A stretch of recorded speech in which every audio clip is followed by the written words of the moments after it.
Et pour Jésus, faites de beaux applaudissements. Quand Dieu est en train de nous bénir, illuminant notre esprit, nous devons prêter attention à ce qu'il nous déclare et aussi à ce qu'il est en train de faire, et agir exactement dans notre nécessité, mais par la foi en Jésus.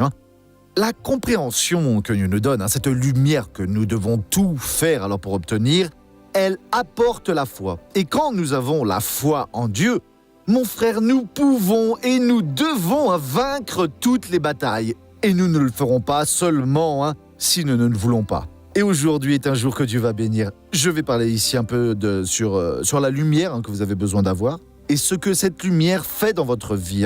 Avec cette lumière, ou alors vous vaincrez. Dans la lettre aux Éphésiens, au 1er chapitre, nous avons une prière de l'apôtre Paul pour les Éphésiens. Et dans cette prière, j'ai compris une chose que je voudrais vous passer, qui doit faire partie de notre vie spirituelle, de notre recherche de Dieu, de nos prières. Et il commence au verset 15, dans le 1er chapitre, Éphésiens 1,15, déclarant la chose suivante. « C'est pourquoi, moi aussi, ayant entendu parler de votre foi dans le Seigneur Jésus et de votre amour pour tous les saints. Je ne cesse de rendre grâce pour vous. Je fais mention de vous dans mes prières. » Donc, on va faire une petite pause là. L'apôtre Paul, il avait une préoccupation, vous pouvez le noter par ses prêches, de mettre la foi de tout le monde dans le Seigneur Jésus. Les Éphésiens étaient un peuple idolâtre. Ils n'avaient pas de liaison avec le judaïsme. Au contraire, ils n'y comprenaient rien du tout. Dans leur cas, c'était juste de la sorcellerie, de la magie noire. Et quand Paul alors a prêché à Éphèse pendant 2 ans, alors, les personnes se sont converties en grand nombre et elles ont apporté tant de livres à cette époque-là, quand n'existait pas l'imprimerie, la chose était écrite tout à la main sur des parchemins en cuir. Donc ils avaient fait de grandes montagnes à Éphèse de livres d'art de la magie et sorcellerie. Et Paul a mis le feu à tout ça. Il y a eu un Allemand dans les années 70 qui a écrit un livre intitulé « Ils étaient les dieux des astronautes ». Et il s'est plaint alors de ce bûcher de Paul, car l'humanité avait besoin de connaître ces sorcelleries-là. Le peuple n'a pas besoin de connaître cela. Tout cela, c'est des excréments, vous le jetez. Et après, parce qu'en plus, ça pue, mais cela, ça apporte un maléfice terrible pour l'humanité.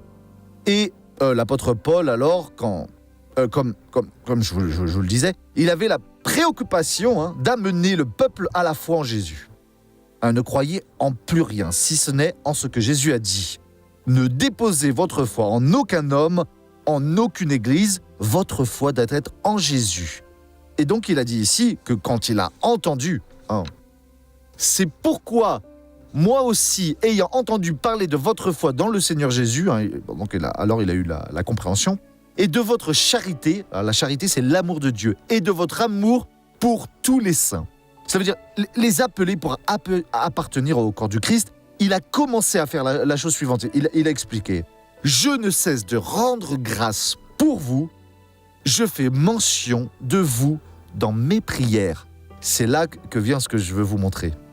Pourquoi alors est-ce qu'il faisait cela se souvenait du peuple, afin que le Dieu de notre Seigneur Jésus-Christ, le Père glorieux, vous donne un esprit de sagesse et de révélation qui vous le fasse connaître. Quand vous priez, pas besoin d'avoir cette impression, non.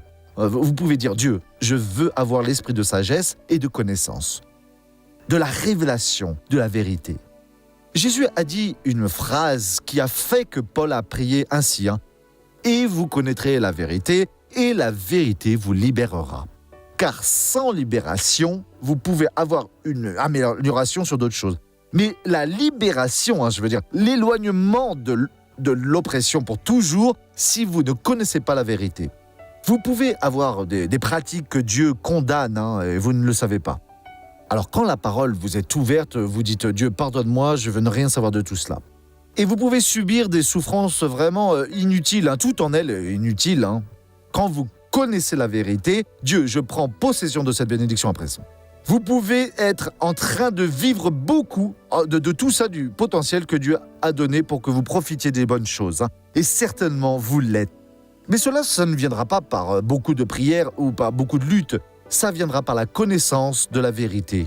Et vous connaîtrez la vérité, et la vérité vous libérera.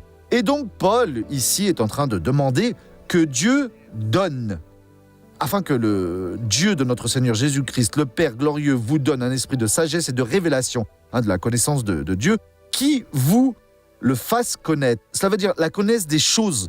Alors, il déclare ici, qu'il illumine les yeux de votre compréhension, qu'il illumine les yeux de votre cœur. Donc, nous avons les yeux normaux, et l'on voit les choses du monde.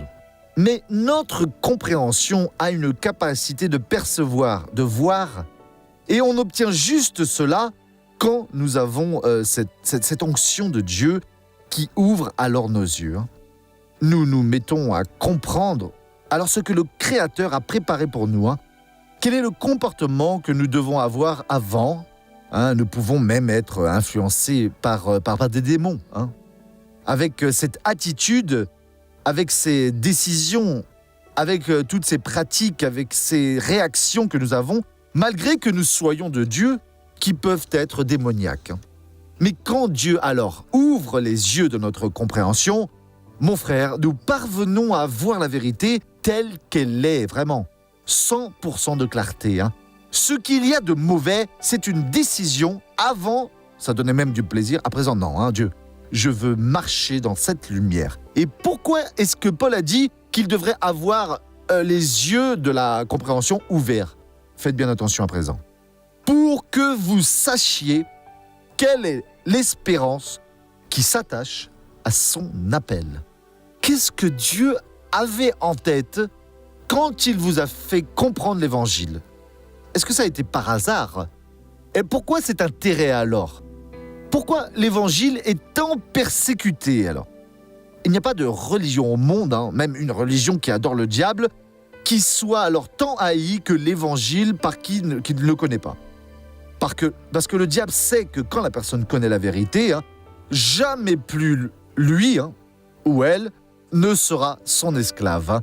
La personne va simplement à présent profiter de cette liberté que Dieu a projetée que nous ayons. Et quand nous n'avons pas la liberté, nous agissons de façon très mauvaise, discriminant une autre personne parce qu'elle n'a pas le même niveau d'études que nous avons, parce qu'elle n'a pas la même couleur de peau, parce qu'elle n'est pas de notre origine, de notre terre, comme si notre terre était meilleure que les autres, parce qu'elle n'appartient pas à notre groupe social. Tout cela, c'est de la méchanceté. Mais nous, quand nous avons les yeux ouverts et que nous connaissons l'espérance de la vocation de Dieu, de cet appel, ce qu'il voulait de nous, nous cessons d'être cette personne qui pense seulement à elle, cette personne égoïste qui veut, parce qu'elle veut, parce qu'elle veut plus, elle veut amasser plus, ramasser. Et nous nous mettons à être un distributeur de la grâce divine.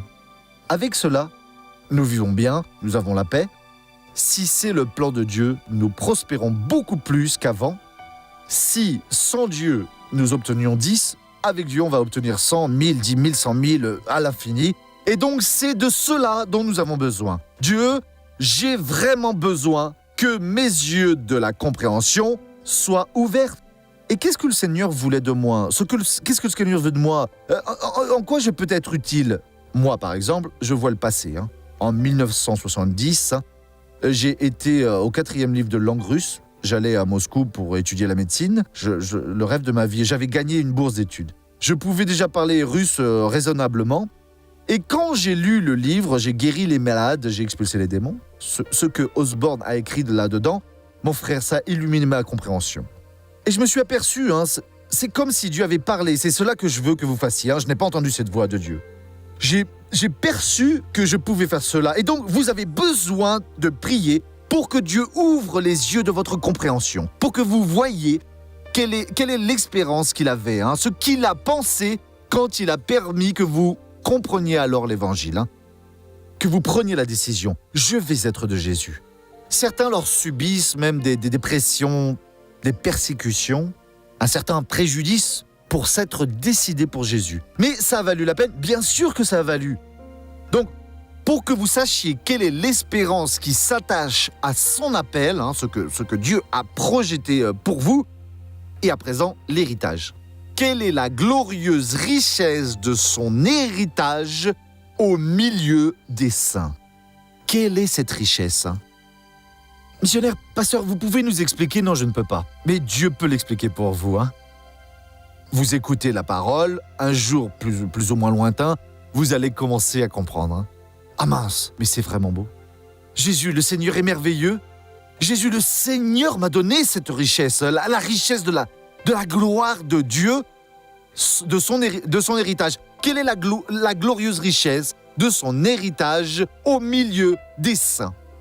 L'héritage de Dieu, la gloire de cet héritage, c'est notre richesse dans les saints, pour les appeler pour être saints. Il y a plus encore, ce que les yeux du cœur vont faire pour vous, ils sont ouverts, les yeux de votre compréhension. Et quelle est la grandeur surabondante? Ce n'est pas juste la grandeur, non, ce n'est pas juste excellent, non. Sur la grandeur surabondante de sa puissance envers nous, qui croyons selon l'opération souveraine de sa force. Quelle est la surabondance grandeur de son pouvoir en vous? Il ne veut pas que vous soyez juste quelqu'un qui vient pour réchauffer le banc, là, ici à l'église, non, le dimanche, à accomplir son obligation, non. Que vous viviez avec lui 24 heures par jour. Et quand vous avez besoin de la grandeur du pouvoir de Dieu, il ne va pas juste vous donner la grandeur ou l'excellence du pouvoir, non. La surabondance de la grandeur de son pouvoir opérant en vous. Tout commence quand les yeux de votre compréhension s'ouvrent. Et cela, l'homme ne peut le faire. Vous ne le faites pas de vous-même, mais c'est par une révélation de Dieu. Alors, vous découvrez, ah mince alors, Dieu a été sage, Dieu a été bon quand il m'a fait comprendre l'Évangile. Dieu, il m'a donné le plus grand des présents, il m'a fait la plus grande œuvre, me donnant cette foi en Jésus-Christ.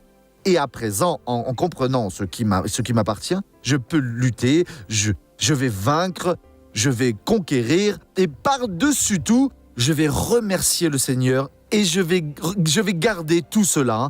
Je vais mettre ce trésor de Dieu qui va me donner dans le coffre de Dieu. Et durant l'éternité, je ne vais pas arriver simplement pour être avec lui de manière misérable, pauvre. Non, je vais arriver plein de récompenses, de dons qu'il va me donner pour toute l'éternité. La Bible dit qu'une chose que les yeux n'ont jamais vue, les oreilles n'ont jamais écouté, l'esprit n'a jamais réussi à comprendre, c'est ce que Dieu a préparé pour nous. Mon frère, c'est beaucoup de choses.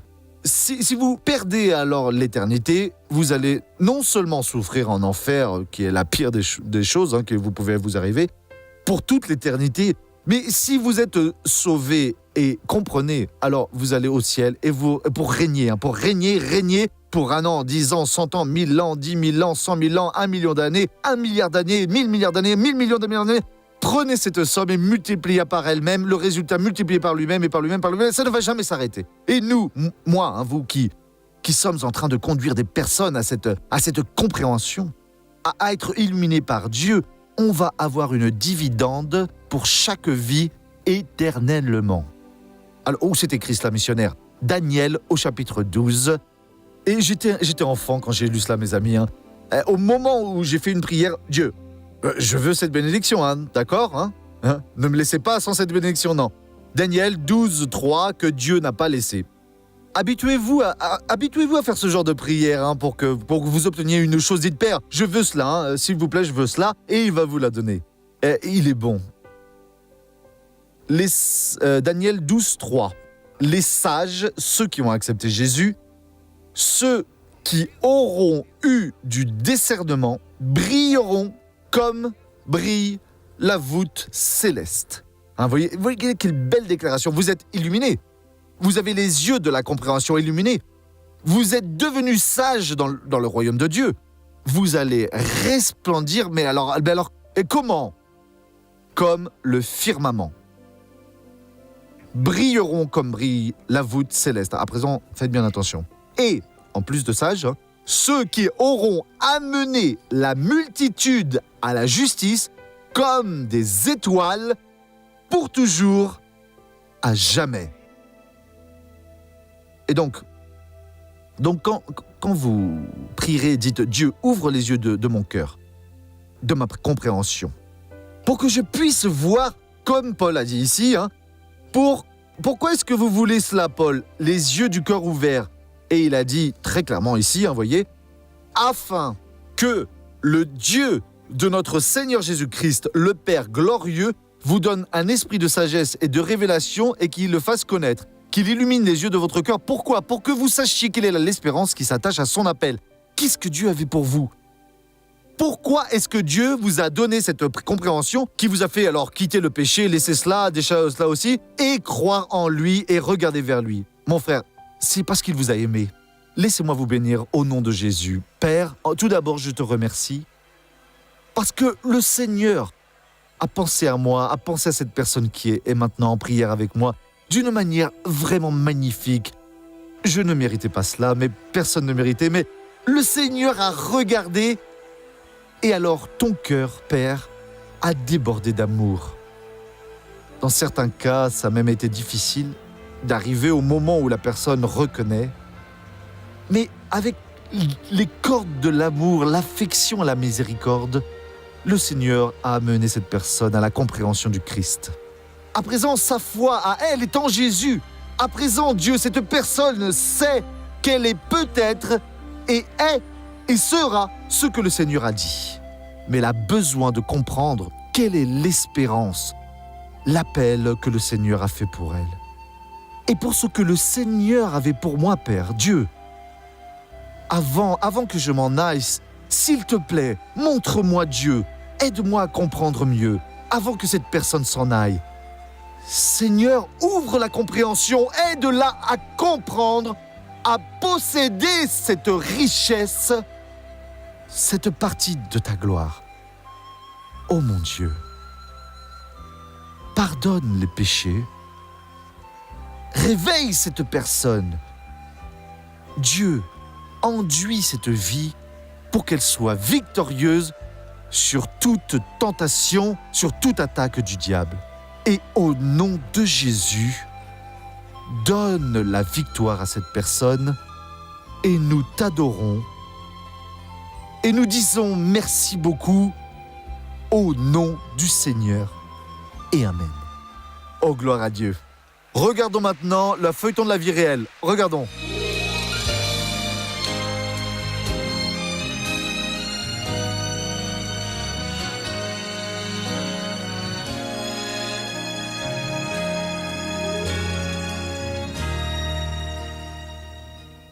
Maria passe 25 ans battue par son mari. C'est ainsi. Si je regardais sur le côté, il disait que j'étais en train de regarder quelqu'un. Et alors il me battait. Il imaginait que j'étais à la recherche de quelqu'un. Et il pressait déjà un couteau contre mon cou.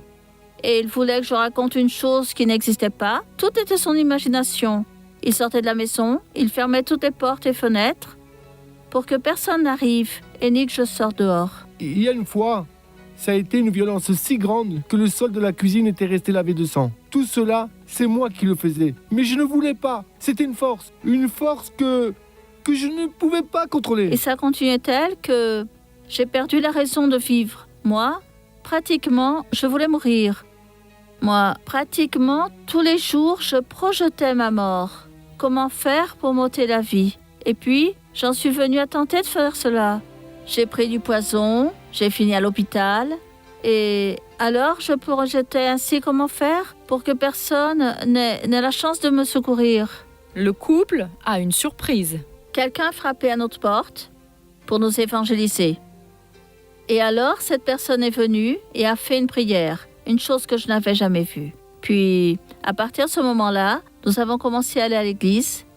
Et alors, Dieu a commencé à travailler dans notre vie. Jusqu'alors, je n'avais jamais eu cette rencontre véritable avec Jésus. Alors, à partir du moment où j'ai eu une rencontre véritable avec Dieu, alors je suis vraiment entrée dans la bataille. Alors, j'ai vraiment commencé à lutter. Dans la lutte pour la libération de son mari, Maria devient une parraine d'un programme du spectacle de la foi. En regardant le missionnaire, il m'est venu alors ce désir et cela m'incommodait toute la sainte journée. Elle voulait parrainer et moi. Qu'est-ce que c'est? Arrête avec ça. Elle va jusqu'à avoir demandé si je me suis libéré grâce à Dieu. Chaque fois que je demandais, il m'a libérée et alors j'ai pu voir que Dieu était au travail dans sa vie à lui, que là, Dieu était déjà en train de transformer. Ça a été ainsi, ça a été une chose qui s'est déroulée peu à peu. Lentement, de ce genre, je pouvais déjà aller au marché, je pouvais déjà sortir de la maison et je pouvais aller dans la maison d'une amie. Aujourd'hui, c'est un bisou par-ci, par-là et autres. Si je sors, quand je rentre, quand je me lève le matin, je fais le café, elle lui apporte, elle aussi le fait, elle me l'apporte. Et grâce à Dieu, la différence, c'est celle-là, que Dieu a opéré grandement et mon amour à présent est propre. Et il n'y a plus cette jalousie. Hors du commun, il n'y en a plus. Donc aujourd'hui, grâce à Dieu, c'est cette vie que nous avons. Il est un amour de personne. Cette personne avec qui j'ai vécu 25 ans, en vérité, ce n'était pas le mari avec qui j'étais mariée. C'était simplement l'ennemi qui l'utilisait 24 heures. Aujourd'hui, oui, il est cette personne que j'ai connue. Notre famille, elle ne devait plus exister. Et lui, très souvent, s'est réveillé tôt le matin pour regarder le missionnaire. Donc c'est à travers cela qu'on a commencé à parrainer. C'est alors que Dieu a fait l'œuvre dans notre vie. Ah, que c'est beau, mes amis, hein. C'est une belle histoire. Première question, s'il vous plaît.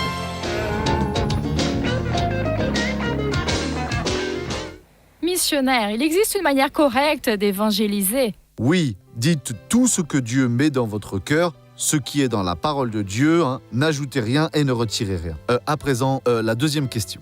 Missionnaire, une bénédiction peut devenir une malédiction? Vous voyez, je pense que c'est pas possible, hein. L'homme ne va jamais devenir une femme et la femme ne va pas devenir un homme. Le bœuf ne va pas devenir un âne et l'âne ne va pas devenir un petit oiseau.